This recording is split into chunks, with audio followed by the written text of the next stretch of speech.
नमस्कार, मी मिलिंद भागवत. आपण पाहताय न्यूज 18 लोकमत. आणि राज्यामध्ये जो एस टीचा संप सुरू आहे, तर या एस टीच्या संपाची आजची नेमकी स्थिती काय आहे? आजपासून कारवाईला सुरुवात झाली का? परिवहन मंत्र्यांनी जे आवाहन केलं त्याला महाराष्ट्रात किती प्रतिसाद मिळाला आहे? उद्यापासून नेमकी कशा पद्धतीची कारवाई सुरू होईल आणि इथून पुढे एस टीच्या संपाचं नेमकं काय होणार? बोलण्यासाठी आपल्यासोबत आहेत स्वतः राज्याचे परिवहन मंत्री अनिल परबजी. सर, स्वागत आहे आपलं न्यूज 18 लोकमतमध्ये.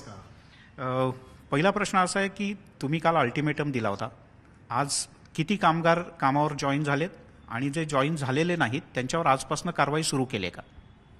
आज साधारण 12,000 कामगार कामावर आलेले आहेत आणि संप ज्यावेळेला झाला त्यावेळेला देखील त्याचा अशाच पद्धतीने झाला. सुरुवातीला 12 डेपोमध्ये झाला, नंतर 25 डेपोमध्ये झाला, मग काही दिवस तो 36 डेपोमध्ये होता आणि त्यानंतर मग तो वाढत गेला.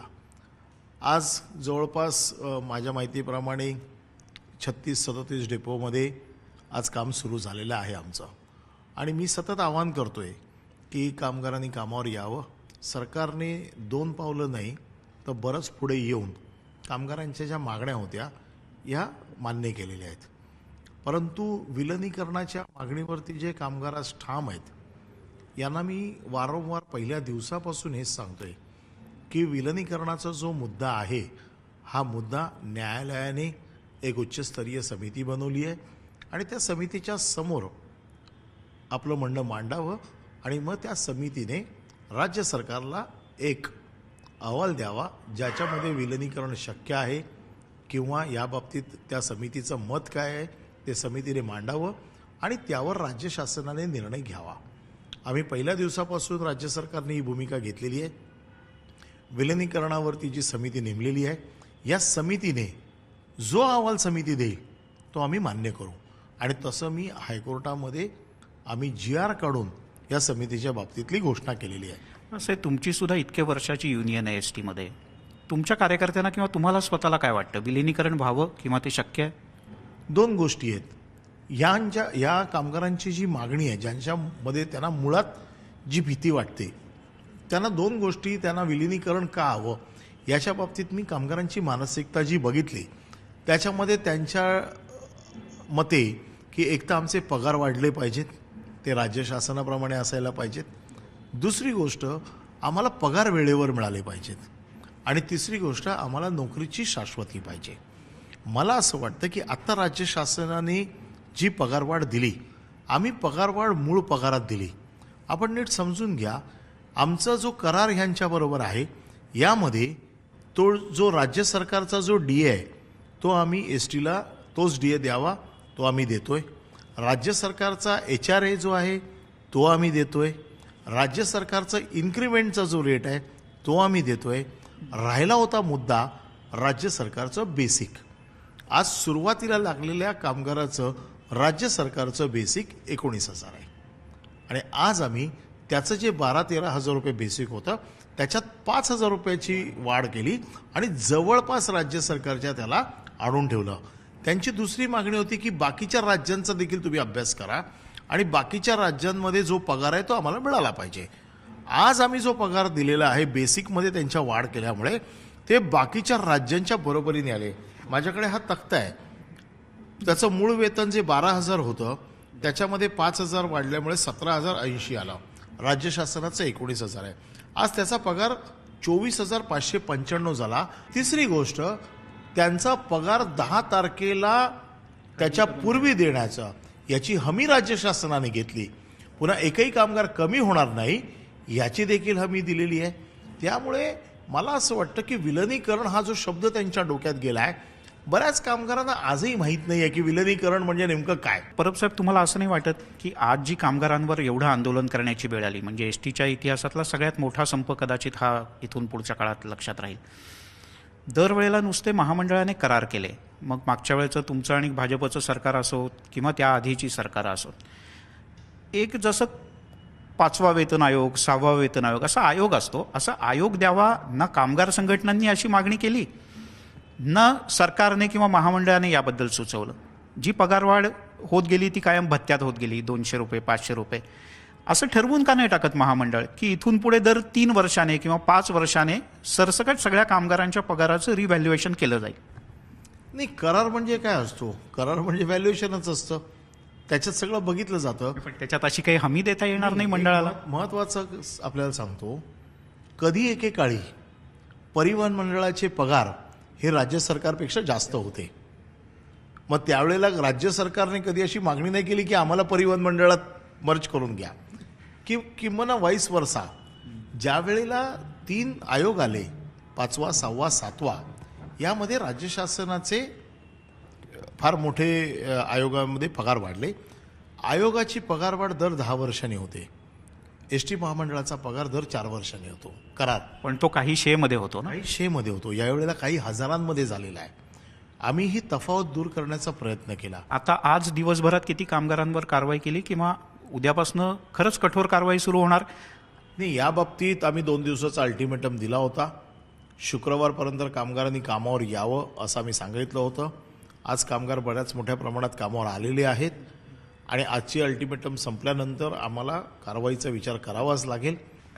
एक प्रश्न असा की म्हणजे आता कामगार जॉईन व्हायला लागले आहेत, पण तरीही मोठ्या प्रमाणात कामगार आज आझाद मैदानात आहेत किंवा वेगवेगळ्या डेपोंमधनं आहेत आणि आता जे अजूनही आंदोलन करतायत तर त्यांचं असं म्हणणं आहे की काही झालं तरी आम्ही येणार नाही. तर साधारणपणे शिवसेनेत तुम्ही वडिलकीच्या नात्याने लोकांशी वागता, इथे तुम्हाला असं नाही वाटत की थोडं वडिलकीच्या नात्याने आणखीन वागलं पाहिजे? नाही, प्रश्न असा आहे की बोलायचं कोणाशी, हा खरा प्रश्न आहे. ह्या आंदोलनामध्ये सगळ्या युनियन्स, ज्या कर्मचारी संघटना आहेत, या बाहेर आहेत. या आंदोलनाचं नेतृत्व सदानंद खोतने केलं, पडळकरांनी केलं. हे दोन्ही आमदार आहेत, त्यामुळे आमदारांशी बोलणं माझं कर्तव्य होतं. मी त्यांच्याशी बोललो. त्यांनी कर्मचारी बरोबर घेऊन आले, त्यांच्याशी बोललो. मी कर्मचाऱ्यांशी म्हणजे 1 लाख कर्मचाऱ्यांशी तर बोलू शकत नाही, परंतु जे प्रतिनिधित्व करत होते त्यांच्याशी बोललो.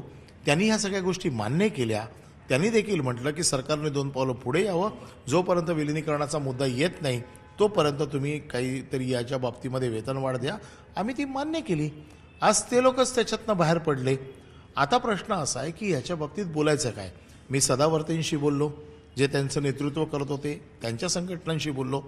त्यांनी सांगितलं आम्हाला विलिनीकरणाशिवाय दुसरी कसली चर्चा करायची नाही.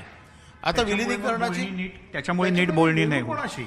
बरं, मला एक सांगा, मुळात आज तुमच्यावर एवढी वेळ का आली? म्हणजे याच्या आधी 5 वर्ष शिवसेनेकडे म्हणजे रावते साहेबांच्याकडे हे खातं होतं, त्याच्या आधी ज्या मंत्र्यांकडे होतं. मुळात एस टीवर आणि या कर्मचाऱ्यांवर अशी वेळ का आली? तुमच्या दृष्टीने त्याला जबाबदार कोण? नाही, ह्याला 2 वर्षातला करोनाचा प्रादुर्भाव, 5 वर्षापूर्वी किंवा 5च्या सरकारमध्ये एस टीची एवढी वाईट परिस्थिती कधीच नव्हती. एस टीचे पगार कधी थकले नव्हते.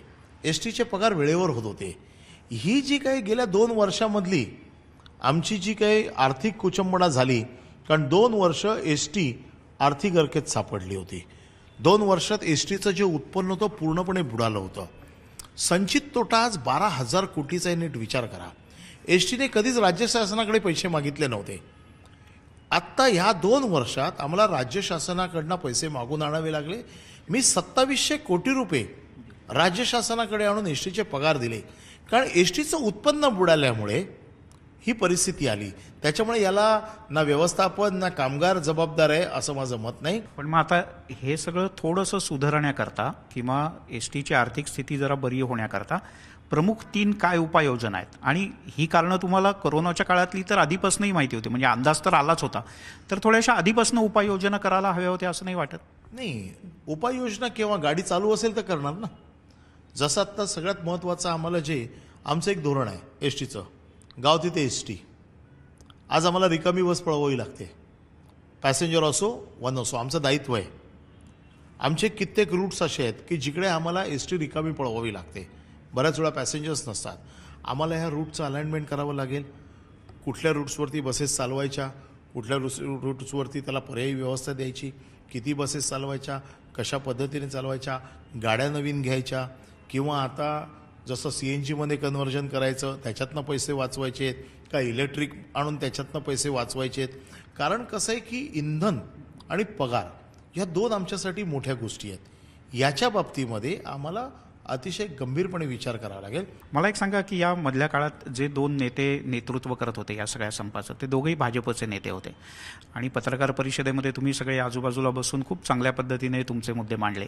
तुम्हाला असं वाटतं की पक्षीय पातळीवर तुटलेला धागा एस टीने जोडला?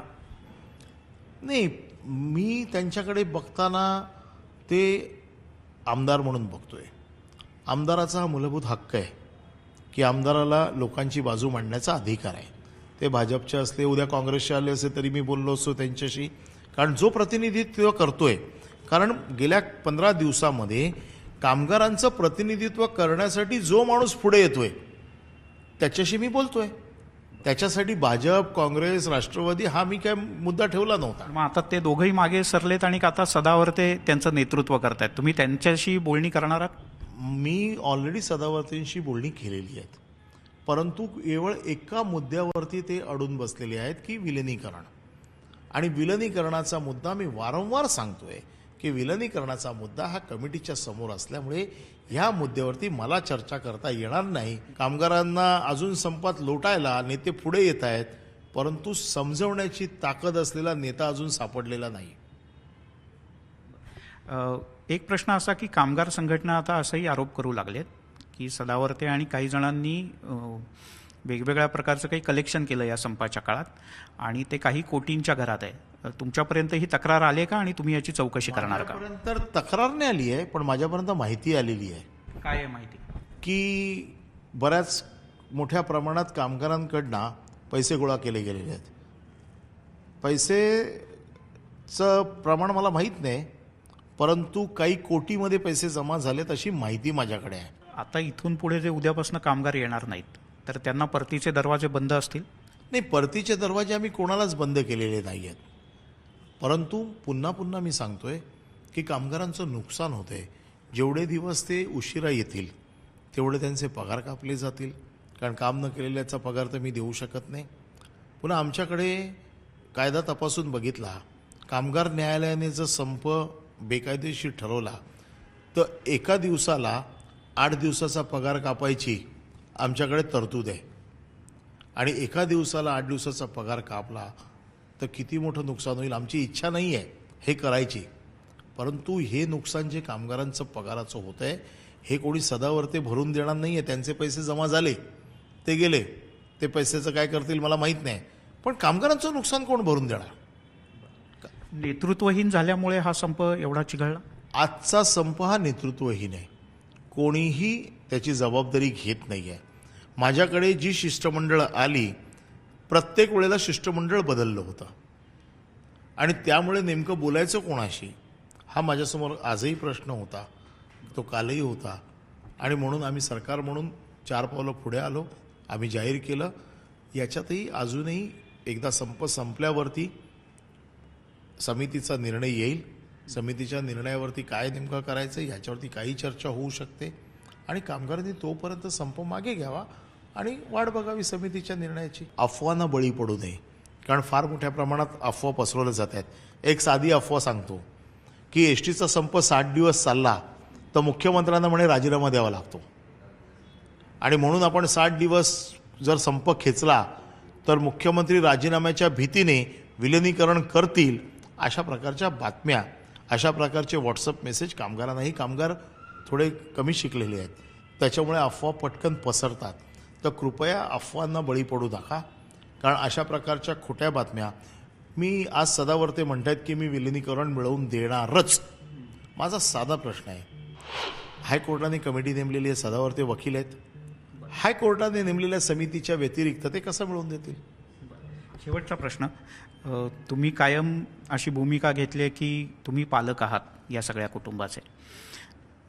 तुम्ही गेल्या काही काळात न्यूज 18 लोकमत आणि अन्य माध्यमांवर नीट पगार मिळत नाही किंवा नीट घर चालवता येत नाही याच्याकरता रडणाऱ्या लहान मुली, त्या सगळ्या कर्मचाऱ्यांच्या पत्नी याही बघितल्या असतील. आता तर एस टीमध्ये महिला कर्मचारीसुद्धा आहेत. तुम्ही तर आश्वासन दिलेलं आहे की काहीही झालं तरी आपण 10 तारखेला पगार करू, पण तरी एक शेवटी नेता म्हटलं की लोकांच्या मनात एक शंका असते कुठेतरी. तर तुम्ही अशी खरंच 100% खात्री काय द्याल या सगळ्या माता भगिनींना महाराष्ट्रातल्या की चिंता करू नका, मी आहे आणि पगार मिळेल? आम्ही जो पगार मान्य केलेला आहे याची हमी मी राज्य शासनाकडनं घेतली आहे. ती मी महामंडळाच्या वतीने बोलत नाही आहे.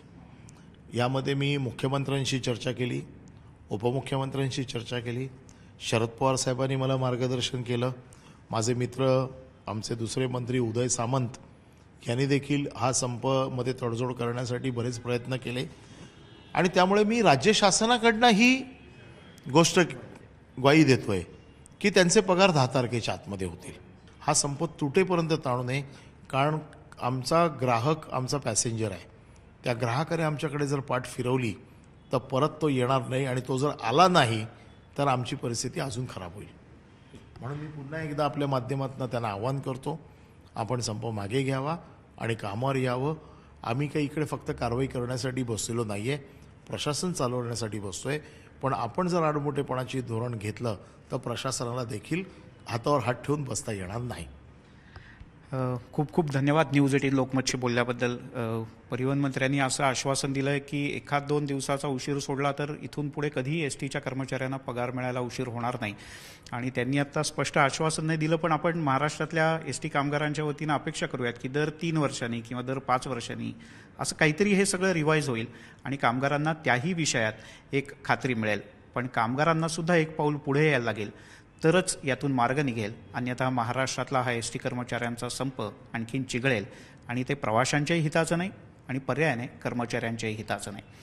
आता इथेच थांबूयात. सर्व प्रकारच्या ताज्या अपडेट्ससाठी अर्थातच लॉग ऑन करा news18lokmat.com. तसंच आमच्या यूट्यूब चॅनलला सुद्धा सबस्क्राईब करा.